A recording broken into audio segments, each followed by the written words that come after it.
My entitled stepdaughter told me to babysit her son so she could go to a party, but I refused and reported her to Child Protective Services, and now she's losing her child. My stepdaughter has always treated me like an outsider. She was 16 when I married her mother, and I really tried to get along with her. She would often have a girls-only night with her mom, so I would leave and spend the night at a friend's house. But every time, she made it clear that she didn't want anything to do with me. However, I did admit that she couldn't be forced into having a relationship with me, so I backed off. She always called me by my name instead of dad or stepdad, and I didn't try to force her. For her 18th birthday, her mom wanted to get her a car as a gift but didn't have enough money. I gave my wife the money and told her to not mention my name, because I didn't want to buy my stepdaughter's affection. She was really happy when she saw a brand new car in front of our house, and thanked her mother a lot. But then she turned to me and said, if my real dad was still here, he would have chipped in with mom and gotten me an even nicer car. But you won't even give me a cent, would you? I was really sad after hearing that, and while my wife began scolding her, I just went inside the house quietly. We didn't have time to make up after that, because my stepdaughter decided to move out when she went to college.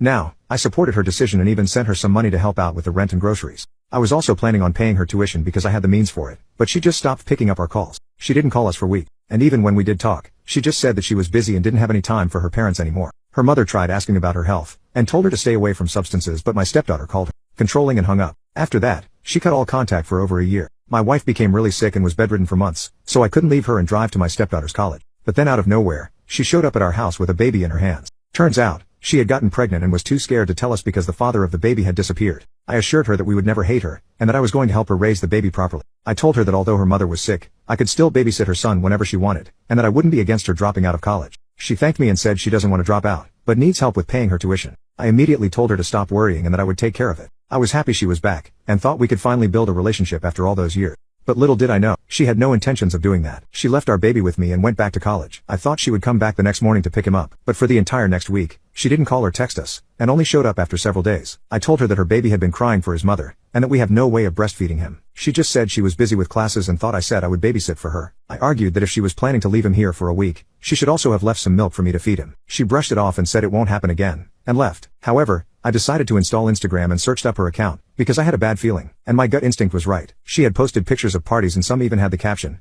bunking class because I'm free as a bird. That made no sense in my opinion, but I didn't want to burden my sick wife with this and just decided to wait until the next time my stepdaughter came over. I didn't have to wait long at all though, because she was back after just 2 days. She said she was here to leave her baby with me and had brought milk this time. I confronted her about what I saw on Instagram, and asked if she really was bunking class. I told her that I offered to babysit her son so she could focus on college, not so that she could party all day. She completely blew up on me and said, "Oh my God, get off my back. You're not my dad and you can't control me. Just do what you're supposed to and look after my baby while I'm busy." I was shocked at the way she was talking, and wanted to tell her that this wasn't a way to ask for a favor, but she just bolted out the door after leaving her son on the couch. Her mother was upstairs and really wanted to meet her, but she had already left. By that point, I was really getting really frustrated with her attitude. I didn't want her to continue on this path because the way she was acting, she was going to end up pregnant again. I decided that if I saw another post on her social media about partying, I was going to report her to CPS, which is a Child Protective Service in America. The worst part is that I didn't even have to wait 10 hours before that happened. My stepdaughter was already at the club that night and even posted a video of her grinding on some guy. I immediately called CPS and informed them about the situation, but I didn't want anything happening to the baby, so I asked them if I could adopt him along with my wife. However, they just said that they're going to conduct an investigation, and that the baby will most likely be taken from us. There was an option to get him back once the investigation was over, so I didn't argue too much. And 2 days later, they informed my stepdaughter that she would no longer have custody of her child. I expected her to be sad and fight for him, but to my absolute shock, she did something unbelievable.